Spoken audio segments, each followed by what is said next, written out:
Hello, good evening, and welcome to Varsity Maine Live from the Portland Press Herald. I am Travis Lazarzik. Tonight, I am joined by, for the second week in a row, from the Kennebec Journal and Morning Sentinel, Mike Mandel, and from my colleague from the Portland Press Herald, Drew Bonifant. Guys, thanks for being with us. Our guest this week is a standout basketball player at Gardner High School. Her Tigers are ranked fourth in the latest Varsity Maine poll, and they are 16-0. Earlier this season, she reached a couple of big milestones with 1,000 rebounds and 1,000 points. Lizzie Gruber, thanks for joining us tonight. Thank you for having me. We'll start off with those two milestones, Lizzie. You knew coming into the season you were approaching both. That puts you in pretty elite company to get 1,000 in both rebounds and in points. What was it like when you were kind of getting near them? Were you nervous? Were you excited? It's one of those things that you can see coming. We've known for a while that this is something that could probably happen. And there's a lot of nerves that come along with it. But it's more exciting. I mean, it's just a moment that you're going to hold on to forever. And being in company with just a few from Maine is really incredible. Lizzie, couple nights ago, we were just talking about this. You had that overtime game against Coney, and that was an interesting one for you guys because it was the first time this year. I mean, you've been blowing a lot of teams out. It was the first time of year you had to come back. I know you had the close game against Lawrence. I know you had the game you got the 1,000th rebound against Nokomis. They played you close, but this was the first time you had your backs against the wall and had to come back from that. What was it? What was it like being in that position and having to do that after controlling all these games you were in previously? Did you learn something about your team earlier? Definitely. We've been in situations where we've been down by 17 and come back and won the whole thing. We walked into the locker room and we said, this is going to be an epic comeback. And it was. And I mean, this is great for us right before playoffs. Blowing out a lot of teams it's great, but going into playoffs, you really need some competition, and it was great to really see what we were made of right at that moment. I know your biggest goals are still in front of you, obviously. You look obviously you're the number one team. You have your sights on a gold ball. But looking back on this season, obviously you're 16-0. What's been your favorite moment from this season so far? Oh, there's a lot of them. My favorite. I think maybe after my 1,000th point, looking around the gym and seeing the entire community there, the gym was packed. I don't think I've ever seen that gym so full. And just being with my girls, and just being in that moment right then was pretty special. Lizzie, what would you say is just the biggest improvement that you've made to your game this year? You've had such a good career to this point, but I mean, just the numbers have been even better than they have been in your sophomore and junior years leading up to the season. Is there something that you felt that you really added to your game this season? I think this year I'm able to handle the ball on the outside with pressure as well as be inside. Being tall, it's great to be inside, but being able to handle the ball outside is going to help in college, and it's definitely helping now. As well as we have some really, really great shooters on the outside this year. We've always had great shooters, but this year they've really come alive. So having them to fall back on if there's ever an issue is great. Lizzie, to kind of build off of Drew's question, you're going on to Division I St. Joe's next year. Congratulations. But self-scout for us right now. You've made some improvements, but what do you see you have to do to be able to succeed at that next level? You walk into gyms full of Division I athletes, and these girls are very strong. I'm going to be working on gaining a lot of muscle, putting on a lot of strength, just to be able to be a little more powerful down low, and work my way around. Not a lot of girls who play center in high school go on to play center at D1. I'll become a power forward kind of thing. But I'll be playing in the post in the center. So adding strength and power to my game will be important. Lizzie, I asked you this during volleyball season, but you go back to just since I've been working in Central Maine since April, just the success Gardner girls sports have had. Softball won a state championship. Your volleyball team was in a state championship. Field hockey has had great success, and now girls basketball is competing for a state championship too, or in the running for one. What's it been like to be a part of this great successful run where not just you but all your classmates are having so much success in sports? It's amazing when you walk down the hallway and you're like, oh, she's a state champion. Oh, she's a state champion. Like it's awesome. All my friends have just had so much success. And being able to be one of those athletes who's been with these girls all the way up. We've always played sports together. We've always been friends. And seeing them succeed, seeing ourselves succeed, and just really being able to accomplish the goals we've always wanted. It's amazing. You chose to go to St. Joe's in Philadelphia. Obviously, when you're an athlete, a D1 athlete, you get a lot of offers, a lot of people looking your way. What was the recruiting process like for you? Was it a difficult process? Were there a lot of decisions to be made, or were you pretty narrowed in on your one school? There's a lot to think about as you go into like your junior summer. Because I mean, I lost a lot of time when COVID hit and all that. So, I mean, people don't really think about how much time we lost with AAU. We didn't get as much traveling in, which not a lot of recruits are up in New England. So we get to go to like Tennessee, Florida, Pennsylvania, all that.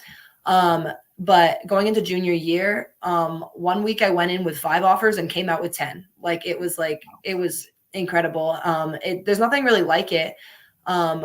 And I think one of the craziest parts is that these people offer you such an amazing package and future.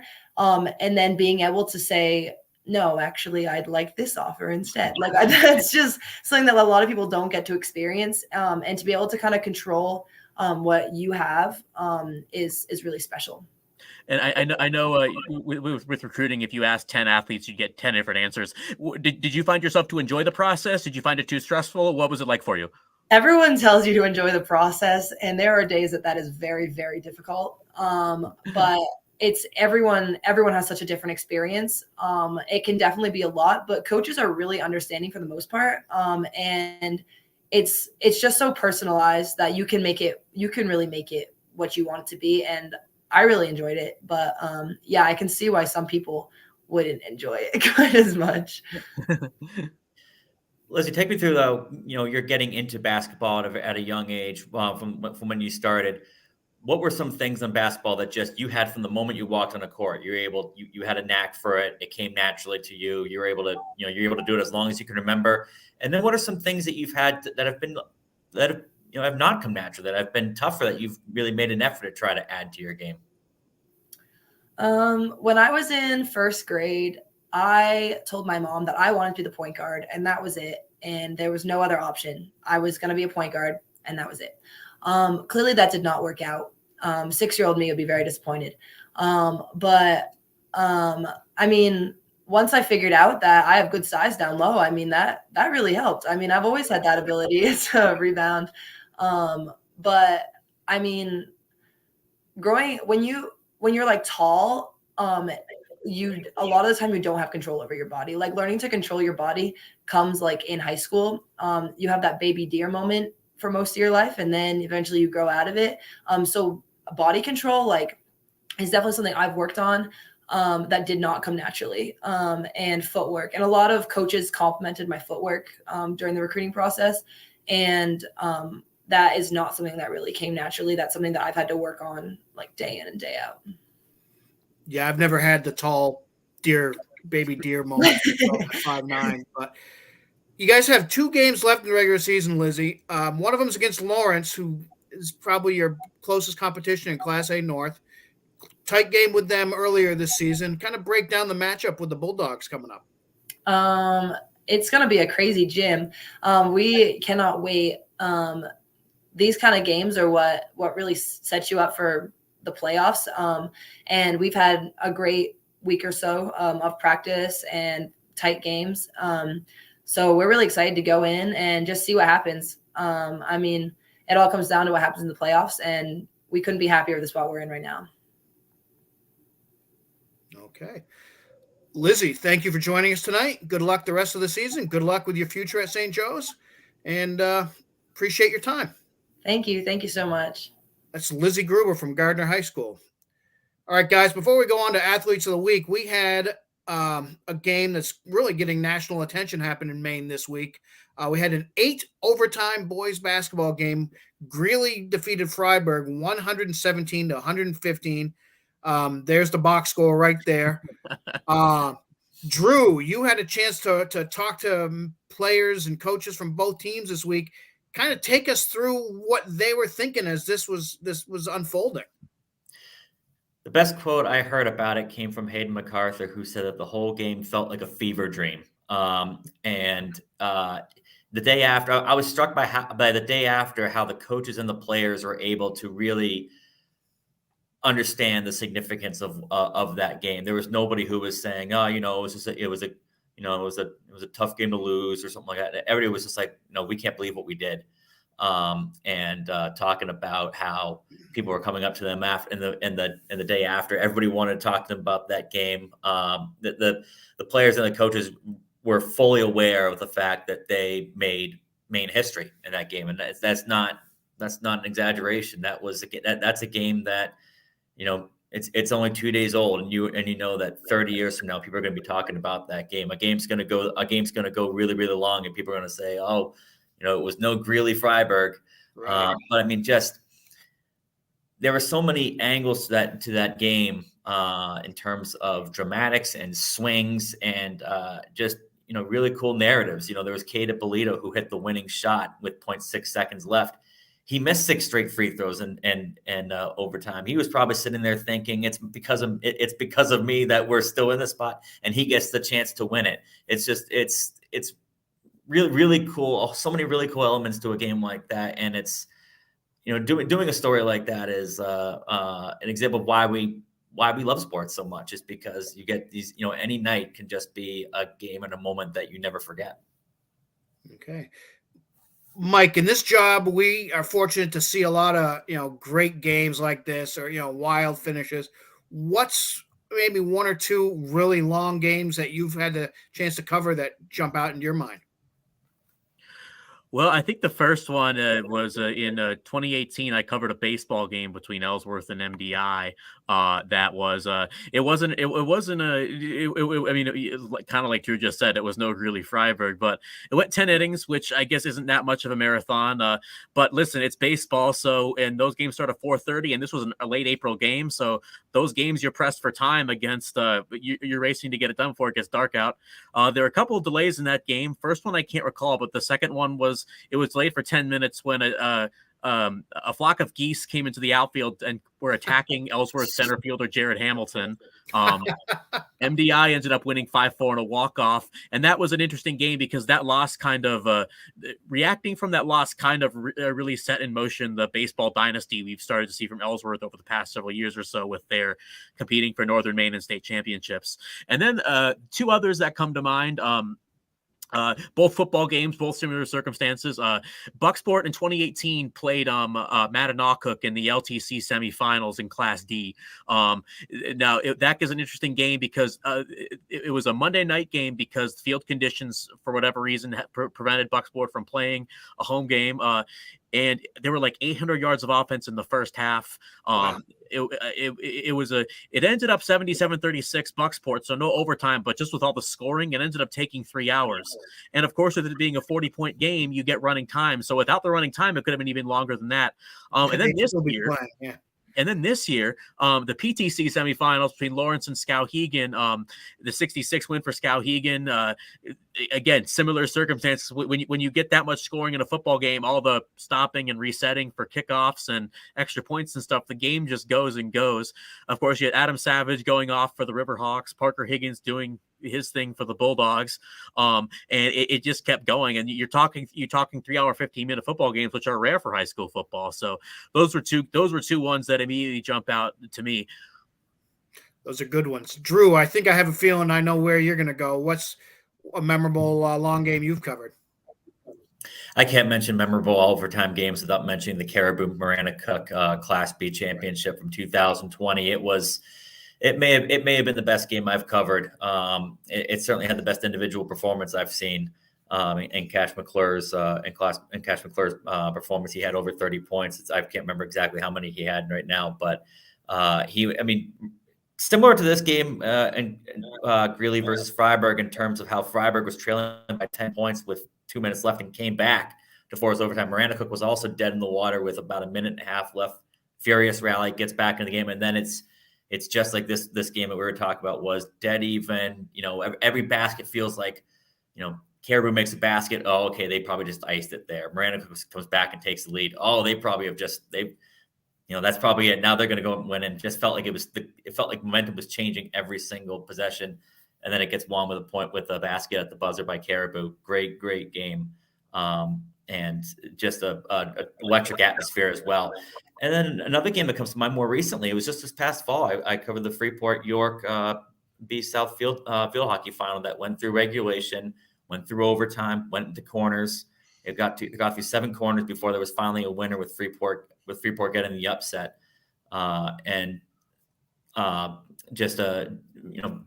For field hockey, just a game that I remember standing there thinking, what if this doesn't end? What if this just keeps going? What if just nobody scores? And I imagine there are probably people at the game on Tuesday in Greeley who are wondering, what if this just never ends? What if we get to 12, 13, 14, 18, 20 times? Those games come to mind as games where this is just something special. Yeah. One that I remember, I'm just going back more than 20 years in my career. In 2002, the Class B softball state championship game between Greeley and Erskine Academy. Greeley won it 1-0 in 10 innings. Now, my memory, I was thinking 16, 17 innings, probably because it was just 1-0 and it was a pitcher's duel, and it just felt like it took longer. The fog of 2 decades as well, but that was a great game. And then a little more recently, 2016, the Class B boys ice hockey final, Waterville over Yarmouth, 3-2 in double overtime on a blistering slap shot by I'm forgetting his first name, but Roderick from Waterville. Just bomb of a shot that won it after Waterville had been down 2 goals early. So I'm sure everybody has the games that they remember fondly. And for the people who were at Greeley and Freiburg the other night, that's going to be right at the top of the list. So, All right, we now have athletes of the week. We'll start with Jason Reynolds from Winslow Boys Basketball. The 6'4" senior continued his dominant season in Class B North with a 27-point, 16-rebound effort in Monday's 76-50 win at Mount View of Thorndike. Jane Flynn of the Portland Deering girls hockey team had 4 goals and 2 assists to lead her team to an 8-4 win over Greeley Gray New Gloucester. In a 6-3 win over Edward Little's co-op team, Flynn had 3 goals and 2 assists. Andrew Caceres from Edward Little Levitt Boys Swimming, he set another program record with a time of 1 minute 3.23 seconds in the 100-yard breaststroke. He also won the 200 freestyle and helped the Red Eddies win 2 relays in their win over Brunswick. Nyla Scott from Gould Academy Nordic Skiing, she's a junior from Greenwood, and she won the Sassy Memorial Classical 5K race Saturday at Rumford's Black Mountain in a time of 16 minutes, 15.8 seconds. She triumphed over a field of 132 skiers. Chandler Briggs from Mount Blue Boys Basketball, he made 5 3-pointers and scored 19 points in a win over Coney. He followed that with 6 threes and 24 points against Levitt. Mike, Mount Blue's 10-5. I know Brewers kind of pulled away in Class A North, but would Mount Blue be right up there as maybe the top contender other than the Witches? They're certainly one of those teams that's right there. I wouldn't count out Nokomis either. They did lose to Skowhegan last night. Skowhegan certainly a team that, we look at the start of the season. They were maybe battling some injuries after all their players were injured from football. I know their coach Tom Nadeau said that's not an excuse, but it was certainly something you'd be foolish to say it wasn't a factor in some of their early season struggles and starting 0-3. They've rebounded a little bit, but certainly Mount Blue and you mentioned Chandler Briggs. I saw him Friday night when I covered their game against Coney and Augusta. First thing he does is sink back-to-back 3-pointers right off the bat. And Mount Blue, there were some tight moments, but they never trailed in that game. And then obviously that was the start of the 3-point barrage you mentioned. He even had a couple in the loss last night. When players like him are draining 3-pointers and the Cougars, they also have Evan Sterling doing the things he can do with his quickness and smoothness, ability on the dribble drive and to get into the lane. That's a tough team to stop, and that's why they've been right there in the top 2 of Class A North pretty much all season. All right, thank you, Mike. Audrey Cohen from Greeley Girls Swimming in a dual meet Friday with Cape Elizabeth. Cohen won the 100-yard butterfly in 58.2 seconds. It's the fastest time for that event this season by any girl in Maine, regardless of class. Julian Henderson, Camden Hills Wrestling, he's a senior, and he won the 126-pound division at the KVAC Championships, leading Camden Hills to the Class A League title. Henderson was his team's only individual champion. Brecken Winship had 25 points and 14 rebounds as the Seacoast Christian girls basketball team beat Temple 49-22 on Tuesday. Sammy Calder from Monmouth boys basketball, he put up 34 points as the Mustangs dealt Dirigo its first loss of the season. He also scored 17 against Mountain Valley. Sarah Terrio of the Marshwood girls basketball team scored 20 points in a 52-35 victory over Kennemuck on Friday. Drew, Marshwood's 12-3. They've really improved. How do they fit into the mix in Class A South? Do we lose Drew? I think it's you and me, Trav. All right, we'll move on. Zach Ross from Messalonskee Nordic Skiing. The senior set a course record of 13 minutes, 58 and a half seconds in winning the Sassy Memorial Classical 5K race at Black Mountain in Rumford Saturday. Ross competes for the Quarry Road Ski Club of Waterville, best of a field of 155. Adelaide Strout's goal, the minute 33 left, broke a tie and lifted the Yarmouth Freeport girls to a win over Chevers co-op team in a battle of the top two teams in the Varsity Maine girls hockey pool. And finally, D'Angelo Alston, Scarborough boys basketball. Alston's a senior, and he scored a career-high 33 points to help the Red Storm beat visiting Sanford 66-43 on Tuesday in a Class AA South game. Those are your athletes of the week. Drew, it looks like you're back. What can you tell us about the Marshwood girls? They've turned into a top, a team that's in that top 4, top 5 in Class A South, along with Brunswick and Grey New Gloucester and Falmouth, and I'm probably those teams are right up there towards the top. And this is a team that won only 7 games last year, and now is at 12-3. And their coach Angie Littlefield was saying that the big reason for their turnaround has been defense, and has been defensive efficiency and discipline on defense, in terms of, they're not a team that's going to be pressing you up and down the floor. They want to make sure that they get back and that they're not being carved up in transition. And so they might not be the highest scoring team, but they've been a really good team at preventing teams from piling up the points against them. And they got a big win against Falmouth earlier this season, a big win against Wells. They have Shelby Anderson back, who missed some time last year with a concussion, and she's been a key player for them, in addition to Sarah, like you mentioned. And so it's a team that's worth watching for sure. Okay, thanks, Drew. Polls. We can have polls here. We can check these out at varsitymaine.com. We'll start with girls ice hockey. Number 1, Chevers. Despite that loss to Yarmouth Freeport, they stay at number 1 with 5 first-place votes. Number 2 is that Yarmouth Freeport team with the first-place vote. Number 3, Penobscot with the first-place vote. Number 4, the Winslow Gardner Co-op. And number 5, the Mount Ararat Co-op. Mike, I had a chance to catch a little bit of the Winslow Gardner team when I was showing up at the Coliseum in Lewiston for a boys game that followed them last night with their 3-0 win over Lewiston. This team's just kind of hanging around in the north. And, do they have what it takes maybe to make a run at Penobscot or Yarmouth Freeport? It's going to be tough, but I think they got the pieces. I mean, it's just a matter of where things fall in the end. I would definitely place them. I would definitely place them in a category below, but it all comes down to injuries and what happens and whatnot in the postseason. Okay, thank you. Boys hockey, number 1's Falmouth. They're the hottest team in the state with 9 straight wins. I saw their win 6-1 at Lewiston last night. They got 6 first-place votes. Number 2, Brunswick with the first-place vote. Number 3, Cape Elizabeth. Number 4, Edward Little. And number 5, Thornton. And right now we got to mention Norm Gagne, Edward Little's coach, earlier today picked up his 800th career victory. Norm's been coaching in this state for many years. He's won state titles, I think, Gardner, Waterville, Scarborough, maybe Lewiston too. His EL team certainly in the mix in Class A this season. So congratulations to him on his 800th career win. Girls basketball is just a jumble. It seems like it's a different team every day, might be at the top. Number 1, Chevers with 5 first-place votes after a couple big wins this week. Number 2, Oxford Hills with the first-place vote. Number 3 is Thornton. Number 4 is Gardner with a first-place vote. And number 5 is Oceanside. They also pick up a first-place vote. Drew, you saw one of those Chevers wins this week. They look like they're hitting their stride. That's exactly what it looks like. And that's exactly what Coach Bill Goodman has been saying, is that they've been playing their best basketball for 32 minutes in these last few games. Beat Thornton Academy, handed them their first loss, and then they turn around and beat Oxford Hills after losing the first game against Oxford Hills. And it's, the two players that lead the way for them, it's pretty clear, Emma Lazat and Maddie Fitzpatrick, two dynamic players, but they started getting some good role players as well, good performances from role players, I should say, and Ruth Bowl, Megan Dearborn. They've players who can come on, play good defense, hit some threes, and when those players are clicking, they're a tough team to beat, and they're defending champions. We're seeing that they're defending champions for a reason. Okay, thank you, Drew. Finally, boys basketball. We have Oxford Hills in first place with 6 first-place votes. Brewer last week, number 1. They got 3 first-place votes. Probably Oxford Hills has 5. And then number 3 is Thornton. Number 4 is Lewiston. Number 5 is Portland.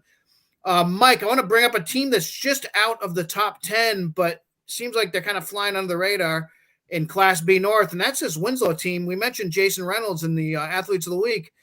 I think they're 13-1 now, maybe 14-1, and Reynolds is quietly, one of the better players in the state this year. I was talking this with another reporter the other day. Just every time you look at them, just the eye-popping stats he puts up. We mentioned too how he reached his 1,000th point this season, and then broke the Winslow scoring record, which was like 1170, like 6 or 7 games later. So that just shows you how quickly he's scoring and going up these ranks. And then you have to bring up Andrew Poulin's name too. Sure. Obviously you recognize him from what he's done on the soccer field, and but in basketball, the game where Reynolds rolled his ankle and had to miss against Belfast, Poulin steps in and scores 41 that night, and he can give you 7 or 8 assists on a given night too. So they have pieces. They do have the blemish against Lincoln Academy, but they're the only team to beat Oceanside, if I'm not mistaken, and they just picked up a good win over a Class A Lawrence team last week. A big game for them coming up here against Potomac. I believe our friend Dave Dyer will be covering that game. And so we'll continue to see how they're tested, but yeah, they're certainly right up there with the contenders Ellsworth, Orono, and Old Town, and that Eastern Maine contingent in Bangor. All right, thank you. Games coming up, guys. The regular season seems to be winding down. I don't have a game particular I'm looking forward to. I just know the girls hockey regular season ends this weekend. So I'm looking forward to seeing what playoff matchups come about next week. Drew, what's something that you're looking forward to? I'm looking forward to the Oxford Hills at Brunswick girls game. It's going to be Monday at 6 because Brunswick at times has looked dominant this season, but they've had some games where they haven't looked all that great. Their game against Falmouth that they won recently was kind of a rock fight out there, and Notice Shipley doesn't go off for 20 plus. That game might have gone Falmouth's way. So it'll be interesting to see how well they match up to a team that's been playing as well as anybody in the state in Oxford Hills. And Oxford Hills even could have pulled out that game against Cheverus. That was not a game that got away from them by any stretch. So I'm looking forward to seeing how that one goes. Also, I need to say earlier I spoke about the Class A South favorites. I accidentally omitted Mount Ararat. They're absolutely deserving of being in that along with Martin. You'll be hearing from Thompson. Yeah. Brunswick, Falmouth, and Great New Gloucester. It's those 5 teams that have looked good all season. Okay, Mike, how about you? Well, 2 of the games we've already touched on, the Gardner-Lawrence game, like we kind of talked about with Lizzie, and then the Madomic-Winslow boys game that I just mentioned about. But then outside of basketball too, well, I guess first basketball, we're coming up on the heel points being finalized next week. That's always exciting, just to see where everything shakes out, and as a reporter to learn where might I be going, where might I be spending my time. It's always fun whether I'm going to. Obviously, being an Eastern Maine guy for many years, I'm used to going to Bangor, so it'll be fun to check out the Augusta scene this year. And then in other sports, I mean, you mentioned obviously the hockey end of the regular season. We got KVAC championships coming up for swimming. Sports like swimming, wrestling, indoor track. So it's those athletes' time to shine as well, and it'll be interesting to see what results we get out of those as we head towards state championships in those sports, which unbelievably are coming up very soon. Yeah, it's an exciting time for sure. Great time of year, February. And you can follow it all on varsitymaine.com for all the best high school sports coverage in Maine. That's going to do it for us tonight on Varsity Maine Live. I'd like to apologize for the technical issues we had tonight. We'll get those resolved in the future. Thanks for sticking with us through them. For Lizzie, for Drew, for Mike, I'm Travis. Thanks for joining us tonight on Varsity Maine Live.